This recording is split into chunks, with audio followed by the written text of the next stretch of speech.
She reaches out slowly and touches my hand. Ganondorf is no longer. He killed himself. Brought his own castle down on top of him with the last of his strength in an attempt to destroy Zelda and I. Hatred will do funny things to people. I never thought it would turn him into this, though. Ganondorf is no longer alright. He's Ganon now. And he's kicking my ass. Ganon raises his huge club to the sky and screams, an inhuman sound that makes my head feel like it's gonna split in two. Club comes swinging back down with a speed that matches his size. I don't even have time to think before it crashes into me, catching me in my chest, picking me up off my feet, and throwing me across the ruins and into the solid wall of fire. I scream as I strike the wall and bounce off of it. The Master Sword goes flying over the barrier and embeds itself at the ground beside Zelda's feet. Link! She screams. Clutched in her hands, Navi stares at me helplessly. Tiny wings crushed. She's too weak to shout my name. Too weak to fight with me. And I know she wants to. Poor Navi. Link, get up! How is it possible I'm still alive? Goddess, I never felt pain like this. I cough weakly, not surprised in the slightest by the blood that comes out of my mouth when I do so. Get up, Link, please! She cries, falling on her knees just on the other side of the boundary. Please. She whispers, tears streaming down her face. I look at her eyes. I'm always looking at her eyes. They're so pretty.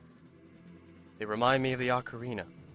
They remind me of Kokiri's Forest, of Zora's River, of Goron City, Saria, Rudo, Darunia, Impa, Naburu, even Rauru.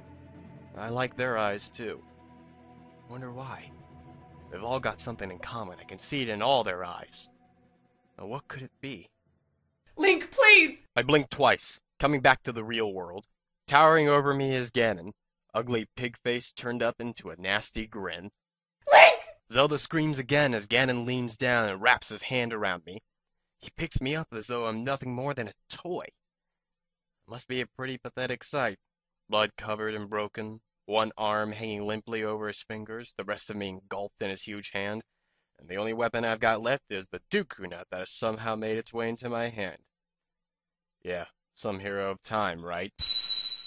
I stumble backwards, dropping the bow and arrow and clutching my head tightly as the images and sensations assault me.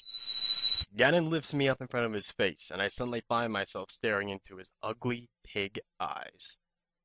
They're so small, not like the rest of him, small and black. I don't like his eyes. I never did, even when he was Ganondorf. Even when his eyes were burning embers instead of the ugly little black pig eyes. Whatever it is I see in the other's eyes, I don't see it in his. I don't see anything in those eyes. There's nothing, not even a reflection. And then it hits me. I understand now. When I look into the eyes of the sages, into Zelda's eyes, I can see myself. I can see who I am, who I'm supposed to be. That's what's missing in Ganon's eyes. Can't see me. Ganon screams, but I can't hear him. I hear the ocarina. The most beautiful ocarina music. It's not the Song of Time, or Zelda's Lullaby, or even any of the other songs I've picked up since this whole thing started. It's my song. Link's song. And suddenly, I don't need to see myself in his eyes, because suddenly, I am myself. I cry out and fall to my knees, squeezing my eyes shut tightly. I don't understand. What is this? I suddenly feel myself being lurched forward as Ganon opens his mouth. Stupid little pig thinks he's gonna eat me. That's hilarious. I straighten suddenly with renewed strength and hurl my last tiny Dooku nut at him with everything I've got. My aim is perfect. The nut strikes one of his ugly little pig eyes and explodes with typical ferocity. Ganon screams again, and drops me as he clutches his eye and stumbles backwards, tripping over a rock and falling over. The fire barrier suddenly dissipates as Ganon loses concentration. Wasting no time, I pick myself and race over to the Master Sword. I pull it out of the ground and hold it up. It feels good, like an old friend. I look at its blade and see my reflection staring back at me, smiling through a blood-covered face. Definitely an old friend. Ganon screams behind me and I whirl around. He's managed to get up on his knees. One of his ugly eyes is swollen shut. Blood is running from it. Wow, that looks painful.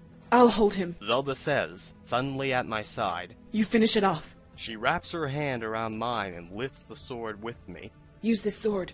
Like I'd use anything else.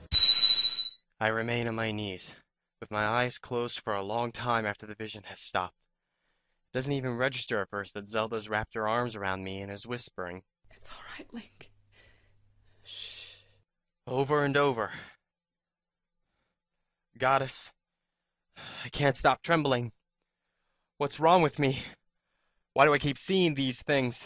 Why are these monsters after me? What am I supposed to do? Where am I supposed to go? Bruiser's shop is ashes by now. Bruiser might be dead. Where else can I go? Where else will we be safe? At times like these, other people turn to their goddess. Din, Pharaoh, Nehru, whichever one they happen to worship. My eyes snap open suddenly. I don't have a goddess to worship. But I do have a temple. Come on, I say, leaping to my feet and startling Zelda. I grab her hand and take off at a dead run. Wait, Link, where are we going? My temple! It's not really my temple, it's just a temple. To what? I don't know. There are temples all over the place in Hyrule. Five? No. 1, 2, 5. Six! 6 if my memory serves me right. People use them to pray and worship and whatever else is they do. All of them. That is, except for mine. My temple stands alone in the quiet corner of Castletown. I never see anyone go there. Someone must, I suppose, since it never gets dusty or anything like that. Maybe someone goes there to clean up. I don't know, but no one goes there to worship. There's not even statues or plaques or instruments. There's just a stone slab lying on the floor with a symbol of light on it, another stone slab set into the floor like an altar with 3 empty slots in it, and then a stone slab set into the wall with a symbol of time on it. The rest was just marble pillars and black and white tiles on the floor. Oh, and huge clear windows set high up on the walls. I like to go there sometimes. I always feel safe and protected and, well, home, somehow. Sometimes, when I lay on the flat stone with the light symbol on it, if I close my eyes, I almost hear music. Da da, da da. Da da da da da da da da da da. I look over my shoulder and realize that Zelda's frowning at me. Damn, must have been singing out loud. Okay, well, any embarrassment is driven from my mind, however, when I finally manage to spot the glistening white spires of my temple. I begin to speed up. Link! Zelda gasps in protest.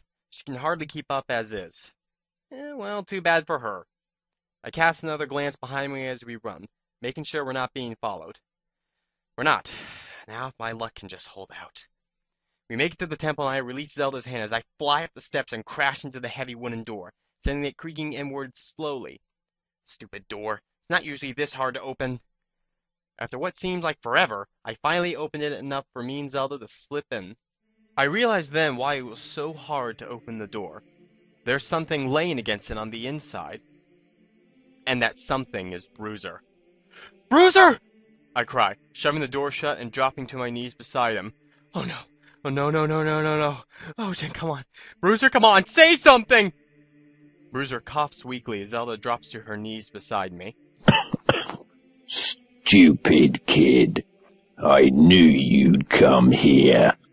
Link, something's wrong. Zelda says quietly, frowning as she looks around. What are you talking about? Of course something is wrong! Bruiser's dying, that's what's wrong! Stupid kid! Hisses an all too familiar voice. I gasp and whirl around and to my feet. Perched on top of the altar-shaped stone, half hidden in shadows, is, yep, that's right, you got it, the Psycho Me. I knew you'd come here. Zelda suddenly screams behind me. I turn again. Bruiser has his arms wrapped around her, holding her tight. Painfully tight from the look on her face. Bruiser! What are you doing? Stupid kid! Hisses the Psycho Me.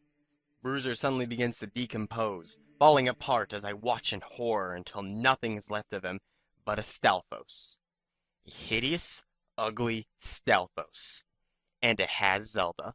Hero of time. It jumps down off the altar and walks toward me. I find myself sweating profusely and backing up. What do you want? I demand, taking stock of my weapons as it advances. Why are you doing this to me? Not good. All I've got are my arrows and my hookshot and a pouch full of random items. Even Zelda's magic arrows aren't much good without a bow. That thing is still advancing on me. What do you want? My back suddenly strikes the wood of the door. I could make a run for it now. Maybe if I'm fast enough. But out of the corner of my eye, I can see Zelda struggling furiously against the Stalfos. I can't just leave her here. Your blood. Your blood. I know! It actually pauses for a minute, startled. I know! I get the hint! My blood will open the seal, yada yada yada. It turns its head to the side and stares at me in puzzlement. Even Zelda and the Stalfos have stopped moving and are blinking at me. You know, this moment would be comical if it weren't for the fact now I'm probably gonna die. Psycho Me holds his hand out and makes a gesture, and I am suddenly flying through the air towards the large stone set in the wall. I can see it coming. I can picture in my head what's gonna happen when I hit it. At this speed, I'm gonna go two-dimensional, that's what. I close my eyes and brace myself for the impact, and sail right through the door. Oh, not good! Ha! I open my eyes just in time to see the floor rush up to meet me. I slam into it and skid for a long way. I went through it. I went through the door. How did Neru's name did I know that was a door? I push myself to my feet and look around, immediately struck by the same deja vu that has been haunting me all day. I've been here before. It's impossible, but I've been here before. I'm in an octagon-shaped room, in the middle of which is a set of steps that leads up to... The instant my eyes fall on that sword, all other thoughts are pushed from my head. That sword. I know that sword. I walk up the steps to the pedestal, and which the sword is embedded in. That's the Master Sword. I wrap my hand around the hilt. It feels good. Like an old friend. This is my sword. I move to pull the sword out of the pedestal, but I catch a glimpse of movement in its blade, and I whirl around as the Psycho Me comes out of nowhere with his black blade and slides it through my gut.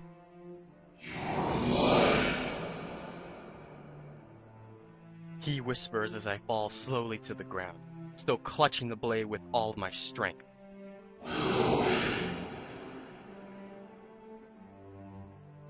I slide down beside the blade, landing half on the pedestal and half off of it, one hand still somehow in the air and clutching the sword. The